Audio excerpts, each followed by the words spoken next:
राजकीय रंग दिलेल्या स्पोर्टिंग क्लब कमिटीच्या त्रैवार्षिक निवडणुकीत विरोधी असलेल्या स्पोर्टिंग क्लब पॅनलनं 9 पैकी 5 जागांवर सरशी मिळवत आपल्या गतपराभवाची परतफेड केली. स्पोर्टिंग क्लब कमिटीची यंदाची निवडणुकीला शिवसेना शिंदे गट विरुद्ध भाजप, शिवसेना उद्धव बाळासाहेब ठाकरे गट आणि महाराष्ट्र नवनिर्माण सेना आघाडी असा राजकीय रंग दिला गेला. त्यामुळे तमाम ठाणेकरांचं 100 वर्ष जुन्या असलेल्या स्पोर्टिंग क्लब कमिटीच्या निवडणुकीकडे लक्ष लागलं होतं. अटीतटीच्या या निवडणुकीत स्पोर्टिंग क्लब पॅनलचे माजी परिवहन सभापती विलास जोशी, माजी शिक्षण समिती सभापती विकास रेपाळे, ॲडव्होकेट कैलास देवल, श्रावण तावडे आणि किरण साळगावकर निवडून आले. तर मावळत्या कार्यकारिणीतील माजी अध्यक्ष डॉ. राजेश मडवी, सचिव दिलीप धुमाळ, अतुल फणसे, डॉ. योगेश महाजन यांनी आपल्या जागा कायम राखल्या. स्पोर्टिंग क्लब कमिटी ही ठाण्यातील क्रिकेट खेळातील अग्रगण्य संस्था आहे. ठाण्याच्या क्रिकेटमध्ये संस्थेचं भरीव योगदान आहे. पुढील वाटचालीत विरोधकांनाही बरोबर घेऊन ठाण्याचे क्रिकेट आणि सेंट्रल मैदानाच्या विकासासाठी काम करणार असल्याचं स्पोर्टिंग क्लब पॅनलचे प्रमुख उमेदवार विकास रेपाळे यांनी सांगितलं. आगामी 1 ऑक्टोबर ते 30 सप्टेंबर 2028 या कालखंडाकरता झालेल्या निवडणुकीत 96% मतदान झालं. संस्थेच्या एकूण 158 सदस्यांपैकी 143 सदस्यांनी मतदानाचा हक्क बजावला. 11 सदस्य गैरहजर राहिले तर 3 मतं बाद झाली. मतदान करणाऱ्यांमध्ये राज्याचे उपमुख्यमंत्री एकनाथ शिंदे, परिवहन मंत्री प्रताप सरनाईक, आमदार संजय केळकर, निरंजन डावखरे, जितेंद्र आव्हाड, माजी खासदार राजन विचारे, डॉ. संजू नाईक यांचाही समावेश होता. काही नाही आहे असं. मी बघा तुम्हाला सांगतो, वाद हा कसला वाद असतो? काय प्रॉपर्टीचा वाद आहे? कसला वाद आहे? एक वैचारिक मतभेद असतात. माझी काम करण्याची पद्धत वेगळी आहे, कदाचित त्यांची काम करण्याची पद्धत वेगळी आहे. मी थोडासा असं म्हणतो की थोडं अग्रेसिव्ह काम करतो, ते थोडं मवाळपणे करत असतील, पण मवाळमध्ये पण ते थोडं करतात असं काहीतरी असं. पण ठीक आहे. सर, गौलमटोल घराणेशाही बद्दल बोललात. घराणेशाही याच्या आधी लादली जात होती का, काय वाटतं?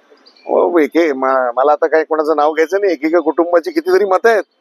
त्या मतांच्या जोरावरती पॅनल टू पॅनल मतदान होतं आणि ते त्या कुटुंबाकडेच असं. पण ठीक आहे, आता त्या निवडणुका झाल्यात, उगाच आपण आरोप नाही. आता आम्हाला सगळ्यांना एकत्र घेऊन आमच्या पॅनलमध्ये राजेश मडवीजी निवडून आले, धुमाळजी आलेत, डॉ. योगेश महाजन आले. त्यांच्या वडिलांचं देखील या क्लब करता मोठं योगदान होतं. राजेशजींच्या वडिलांचं, मुरली काकांचं देखील या क्लब करता मोठं योगदान होतं. अतुल फणसे म्हणून जो आमचा महापालिकेतला एक सहकारी होता, तो देखील निवडून आलाय. आमचा भाई तावडे आमचा चांगला क्रिकेटपटू आहे. किरण साळगावकर एक चांगला कोच आहेत. जोशी काकांना तर तुम्ही सगळेच ओळखता. हे चांगलं एक चांगली टीम तयार झाली आहे. आता एकत्रित येऊन करण्याचा प्रयत्न नक्कीच करू. एकत्र सगळ्यांना घेऊन करण्याचा प्रयत्न करू.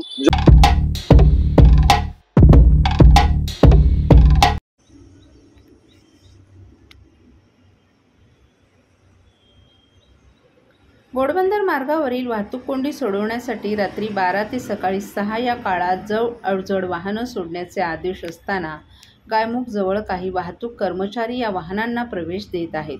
या कर्मचाऱ्यांना तात्काळ निलंबित करण्याची गरज असल्याचं मत आमदार संजय केळकर यांनी व्यक्त केलंय. जनसेवकाचा जनसंवाद या उपक्रमात आमदार संजय केळकर पत्रकारांशी बोलत होते. सकाळी 6 पासून रात्री 12 वाजेपर्यंत 18 तास जड अवजड वाहनांना घोडबंदर मार्गावर प्रवेश बंद करण्यात आला आहे. मात्र गायमुखजवळ काही कर्मचारी ही वाहनं सोडत असल्यामुळे या कर्मचाऱ्यांवर तात्काळ कारवाई व्हायला हवी.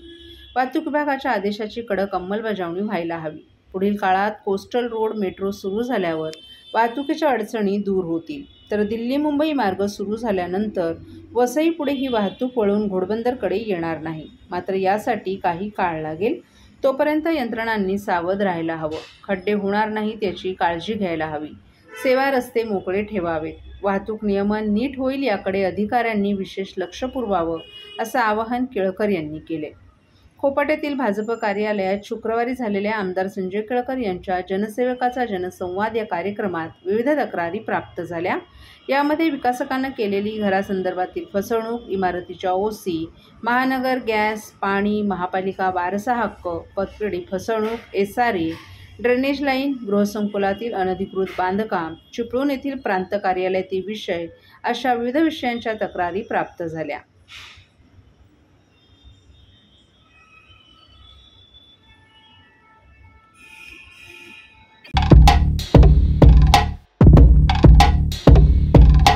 सर्व नागरिकांना आवाहन करण्यात येत आहे की सध्या डासांमार्फत पसरणाऱ्या डेंग्यू या आजाराचा प्रसार रोखण्यासाठी प्रत्येकाने पुढील प्रमाणे कार्यवाही करावी. डेंग्यू आजार एडिस इजिप्ती हा डास चावल्याने होतो. या डासांची पैदास साचलेल्या किंवा साचवलेल्या स्वच्छ पाण्यामध्ये होते. 8 दिवसांपेक्षा जास्त दिवस पाणी उघडे व साचून राहिल्यास त्यात डास अंडी घालतात. अंड्यांच्या अळ्या तयार होऊन पुढे डास तयार होतात. यासाठी आपल्या घरातील पाणी साठे उदाहरणार्थ बॅरल्स, पिंपे, टाक्या, हौद, रांजणे इत्यादी दर आठवड्याला रिकामे करून घासून पुसून कोरडे करून पुन्हा भरावे. 1 दिवस कोरडा दिवस म्हणून पाळावा. पाणी साठ्यांना घट्ट झाकणे बसवावीत किंवा जुनी साडी, चादर, धोतर यांनी बांधून झाकून ठेवावीत, म्हणजे डास त्यात जाऊन अंडी घालणार नाहीत. घराच्या गच्चीवर, आजूबाजूला, अंगणात कोठेही पाणी साचू देऊ नये. भंगार सामान उघड्यावर टाकू नये. उदाहरणार्थ टायर्स, प्लास्टिक सामान, कुंड्या, टाकाऊ वस्तू इत्यादी. अशा सामानात पावसाचे पाणी साठून त्यात डेंग्यूच्या डासांची पैदास होते. घरातील कूलर्स, फ्रीजच्या पाठीमागील ट्रे हे देखील वेळोवेळी कोरडे करावेत. लक्षात ठेवा, नुसत्या फवारणीने डास घनता कमी होत नाही, तर त्यासाठी डास पैदास ठिकाणे नष्ट करणे ही आपल्या सर्वांची जबाबदारी आहे. कोणताही ताप अंगावर न काढता जवळच्या शासकीय रुग्णालयात मोफत औषधोपचार घ्या. अशा प्रकारे नागरिकांनी सहकार्य केल्यास डेंग्यूचा प्रसार रोखणे सहज शक्य आहे.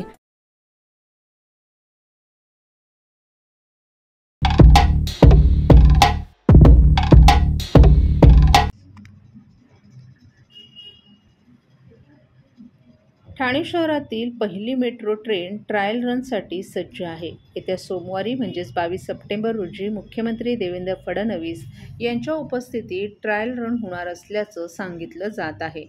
ट्रायल रननंतर मेट्रो लवकरच ठाणेकरांच्या सेवेत धावणार आहे. यामुळे ठाणेकरांना मोठा फायदा होणार आहे. ठाणे मेट्रो प्रकल्पातील 10.5 किलोमीटरच्या पहिल्या फेजचं ट्रायल रन सोमवारी 22 सप्टेंबर रोजी होणार आहे. या ट्रायल रनसाठी मुख्यमंत्री देवेंद्र फडणवीस उपस्थित राहणार आहेत. ठाण्यातील मेट्रो मार्गिका 4-4 मधील 10 स्थानकांवर ट्रायल रन होणार आहे. सप्टेंबर महिन्यात ट्रायल रन करण्यासाठी MMRDAनं तयारी केली होती. मेट्रो लाईन 4 मेट्रो रेल्वे स्टेशनचं युद्धपातळीवर काम सुरू आहे. 25 ऑगस्ट रोजी मेट्रो ट्रेनचे काही डबे स्टेशनवर मेट्रो मार्गिका 4-4 या मार्गिकेवर ठेवण्यात आले होते. हा उन्नत मार्ग असल्यानं क्रेनच्या मदतीनं मेट्रो डबे ट्रॅकवर ठेवण्यात आले होते. आता नवरात्र उत्सवाच्या पहिल्याच दिवशी मुख्यमंत्री आणि उपमुख्यमंत्र्यांच्या उपस्थितीत ठाणे मेट्रोचं ट्रायल रन होणार आहे. वाहतूक कोंडी मुक्त ठाणे शहर करण्याच्या दृष्टीनं मेट्रो लवकरच सुरू केली जाणार आहे. ठाण्यामध्ये वाहतूक कोंडीचा प्रश्न दिवसेंदिवस वाढत आहे. हा प्रश्न सर्वसामान्यांसाठी डोकेदुखी ठरला आहे. ठाण्यामध्ये मेट्रो रेल्वे सुरू झाल्यानं वाहनांची संख्या कमी होणार असल्याची शक्यता वर्तवली जात आहे. ठाणे मेट्रो प्रकल्पामुळे ठाणे आणि आसपासच्या परिसरात वाहतूक कोंडीचा प्रश्न काही अंशांनी सुटेल अशी अपेक्षा वर्तवली जात आहे.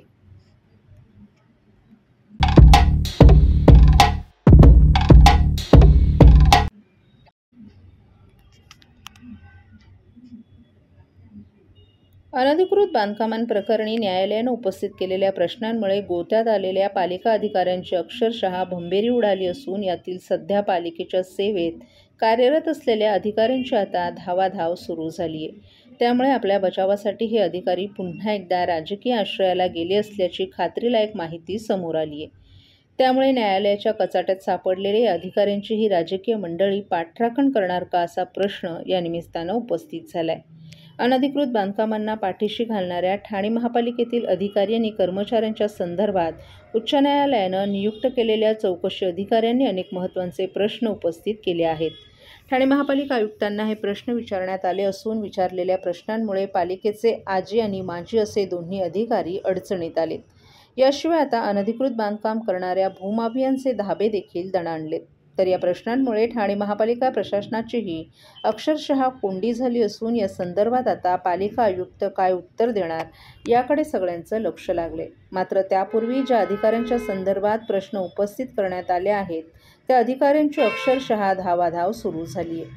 गुरुवारी अडचणीत आलेले पालिकेचे महत्त्वाचे अधिकारी हे सर्व प्रकरण घेऊन बड्या राजकीय नेत्यांच्या आश्रयाला गेले असल्याची खात्रीलायक माहिती आहे.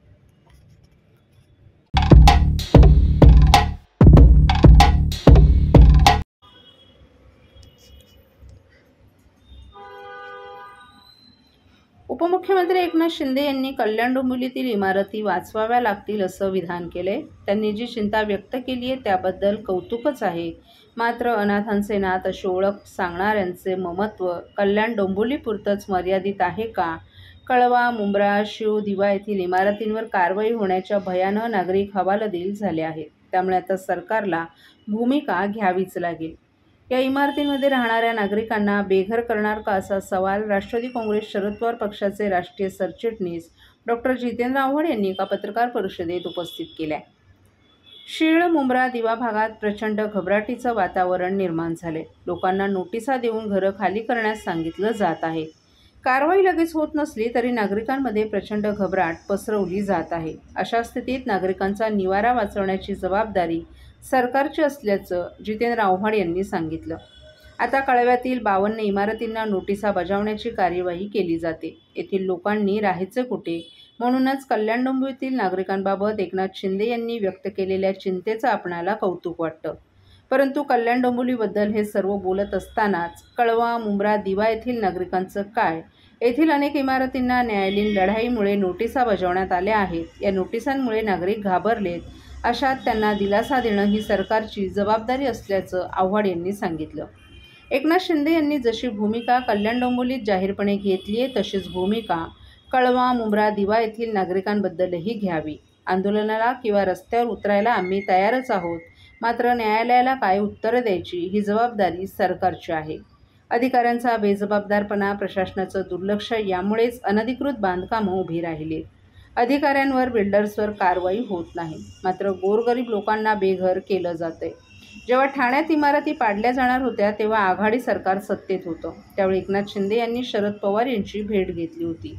शरद पवार यांनी एकही इमारत पडू देणार नाही असा शब्द दिला होता. त्यानुसार कारवाई होऊ दिली नव्हती. एकनाथ शिंदे यांनीही तशीच भूमिका घ्यावी अशी अपेक्षा असल्याचं जितेंद्र आव्हाड यांनी सांगितलं.